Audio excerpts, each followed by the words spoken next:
একই আলেম কেউ সরকারি টাকায় হজে যায়, আবার কেউ সরকারি টাকায় সরকারি খরচে জেলখানায় থাকে। দুটো কি একরকম? আসতে বলবে না, দুটো কি একরকম? কখনো এক না। এই জন্য যেহেতু এগুলো প্রোগ্রামগুলো প্রযুক্তির মাধ্যম দিয়ে, অনলাইনের মধ্য দিয়ে দ্রুত গোটা দুনিয়ায় চলে যায়, এই জন্য কথাগুলো বলা। চিন্তা করেন, আলটিমেটাম দেয় 48 ঘন্টার আলটিমেটাম। হ্যাঁ, আলটিমেটাম দিতে গেলে তো নিজের একটা যোগ্যতাও লাগে। তো আসতে পান কেন? আমি আলটিমেটাম দিলাম, মামলা দেব, এই করবো এই করবো। সম্মানিত ভাইরা, যে কথাগুলো আউটডোরে মানায় না, যেগুলো ইনডোরের কথা, যারা আউটডোরে বলে ফিতনা সৃষ্টি করে, আমি তো মনে করি এরা ফিতনাবাজ। এগুলো ঠিক না। তো যে যত বড় জ্ঞানী হবে সে তত বড় বিনয়ী হবে। যার জ্ঞান যত বেশি তার বিনয় তত বেশি। যে জ্ঞানের বড়াই করে সে কি জ্ঞানী না মূর্খ? মূর্খতা। আজকের এই প্রোগ্রামের নাম দেওয়া হয়েছে তাফসীরুল কোরআন মাহফিল। তাফসীরুল কোরআন মানে কি? যেখানে কোরআনে কারীমের ব্যাখ্যামূলক আলোচনা হয়। তা আমার দেশে তাফসীর মাহফিল নাম, ম্যাক্সিমাম মাহফিলের নাম এখন তাফসীর মাহফিল হয়ে গেছে। আগে এই নামটা কম ছিল, লেখা হতো ওয়াজ মাহফিল, আজিমুসান জালসা, মহাসম্মেলন, ইসলামী জালসা, ইসালে সোয়াব, বিভিন্ন নাম থাকত। কিন্তু এই নামটার সংস্কার করেছেন যিনি, তিনি আজকে নাই, তিনি চলে গেছেন। আল্লাহ তুমি তার কবরটাকে জান্নাতের টুকরা বানায় দাও। জোরে বলি আল্লাহুম্মা আমিন। এক সময় এই দেশে ওয়াজ হতো, ম্যাক্সিমাম মাহফিলগুলোতে তেমন মানে কোরআন এবং হাদিসের যে সরাসরি যে আলোচনাটা, এই রূপটা ছিল না। এটাকে রূপ দিয়েছিলেন সেই মহান মাগফুর মারহুম এদেশের অগণন মানুষের কলিজার টুকরা। এবং তার মধ্য দিয়েই এই মাহফিলগুলোর নাম ওই সমস্ত নাম থেকে রূপান্তর হয়েছে তাফসীরুল কোরআন মাহফিল। তিনি মুজাদ্দিদ ছিলেন নিঃসন্দেহে।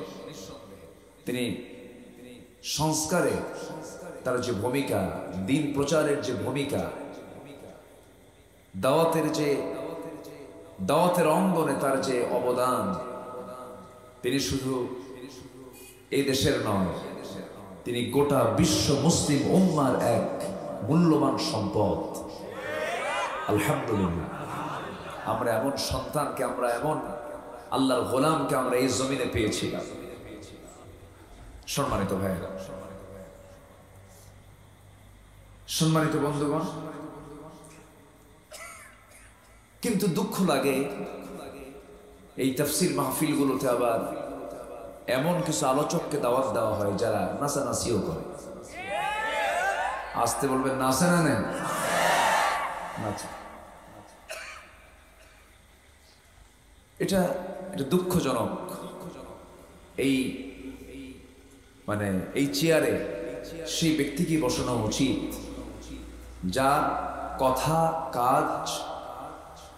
যার কথা এবং কাজ কোরআনের সাথে মিল পাওয়া যায়। এমন ব্যক্তিকে এখানে বসার পরিবেশ করে দেওয়া উচিত, যাদের মুখে তেলবাজি কথা,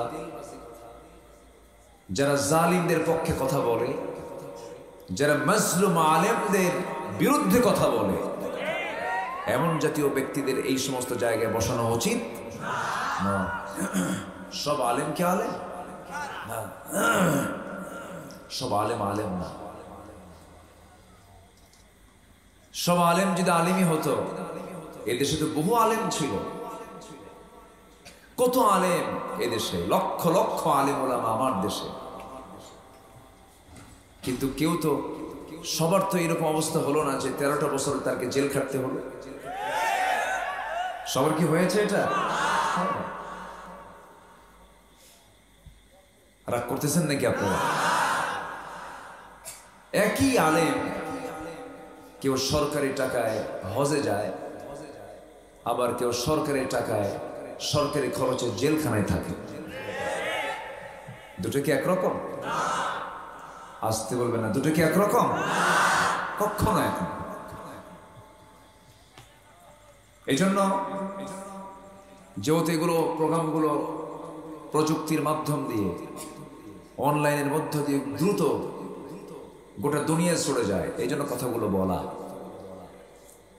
চিন্তা করেন, আলটিমেটাম দেয় 48 ঘন্টার আলটিমেটাম। হ্যাঁ, আলটিমেটাম দিতে গেলে তো নিজের একটা যোগ্যতাও লাগে। তো আসতে পান কেন?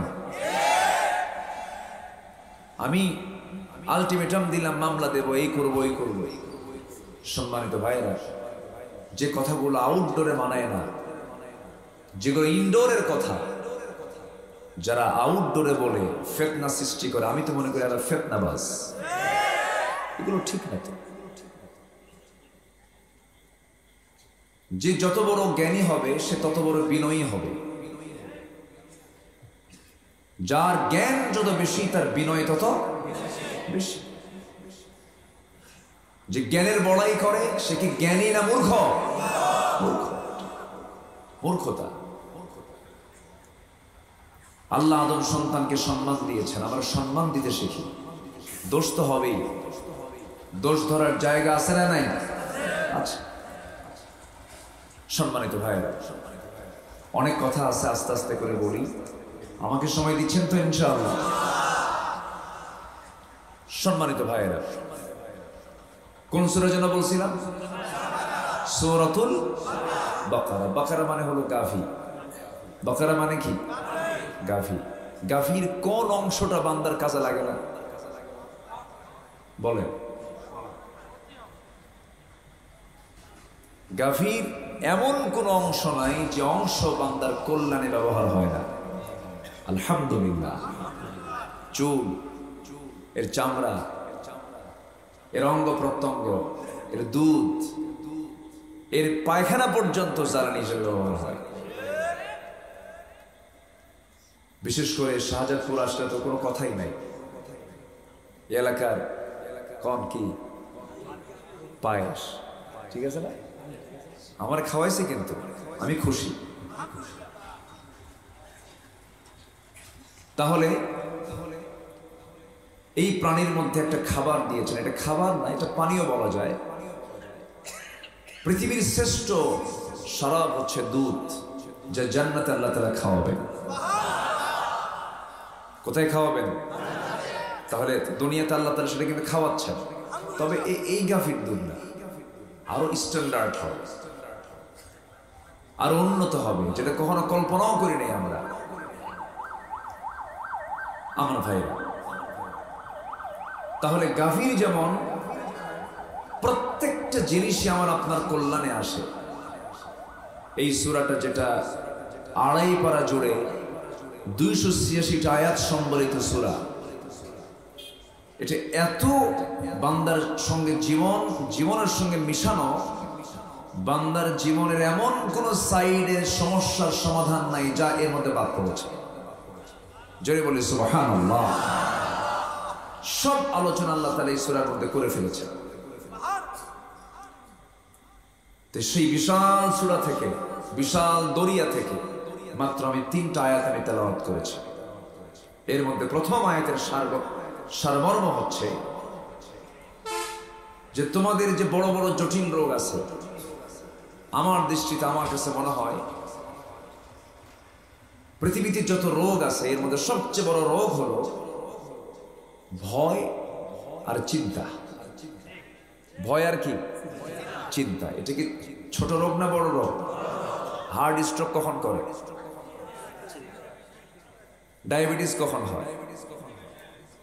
বড় বড় রোগগুলো সৃষ্টি হয় কিসের থেকে? চিন্তা থেকে।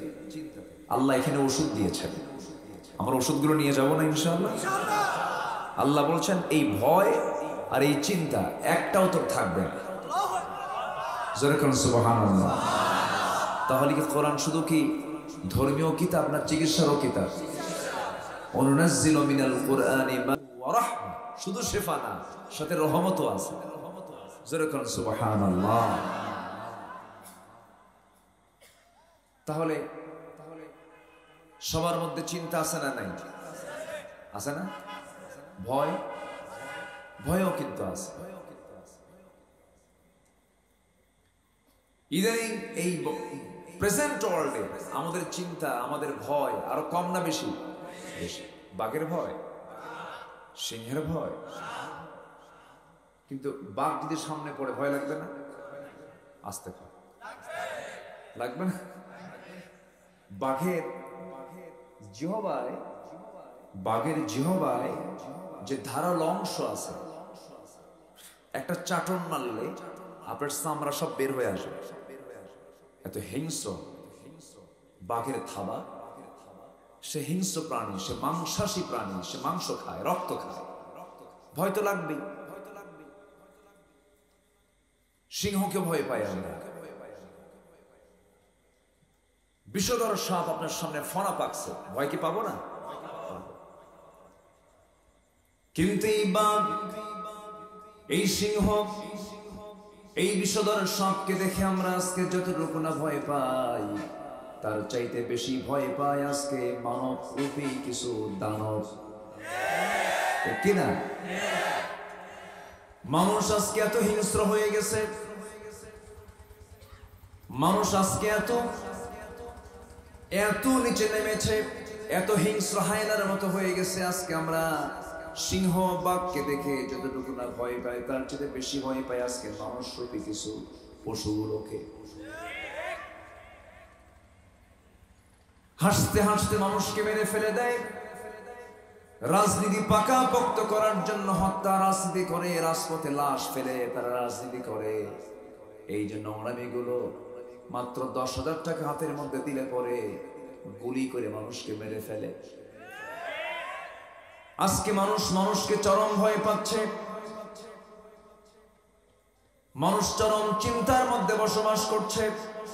এই যে চিন্তা, এই যে ভয় কেন হচ্ছে, কি জন্য হচ্ছে? আল্লাহ রাব্বুল আলামিন সূরাতুল বাকারার 277-78-79 নম্বর আয়াতে, প্রথম আয়াতে আল্লাহ তাআলা সমাধান দিয়েছেন, সাথে আরেকটা কমন সূরার মধ্যে আর সমাধান দিয়েছেন। ভয় থেকে বাঁচতে চাও নাকি? ক্ষুধা থেকে বাঁচতে চাও নাকি? আমি আল্লাহ, আমার তথ্য তুমি নিয়ে নাও, আমার কাছ থেকে পরামর্শ নিয়ে নাও। খুব কমন সূরা, যারা পারেন ঠোঁট মিলিয়ে বলুন, আমার সঙ্গে আওয়াজ দিয়ে দিয়ে বলবেন। লিইলাফি কুরাইশিন ইলাফিহিম রিহলাতাশ শিতাই ওয়াস সাইফ ফালইয়াবুদু রাব্ব হাযাল বাইতিল্লাযী আত'আমাহুম মিন জু'ইন ওয়া আমানাহুম মিন খাউফ। জোরে বলি আল্লাহু আকবার। আল্লাহ বলছেন, বান্দারে, তুমি কি চিন্তা মুক্ত থাকতে চাও নাকি? তুমি কি ক্ষুধা মুক্ত থাকতে চাও নাকি? অন্ন, বস্ত্র, শিক্ষা, বাসস্থান, চিকিৎসা, এই মৌলিক চাহিদা তুমি কি পেতে চাও নাকি? এই মৌলিক চাহিদা আমি তোমাকে দিয়ে দেবো, শুধু একটা তুমি হুকুম মেনে চলবে, সেটা হলো ইবাদত কারো করা যাবে না, ইবাদত করতে হবে একমাত্র কার ইবাদত? আল্লাহ।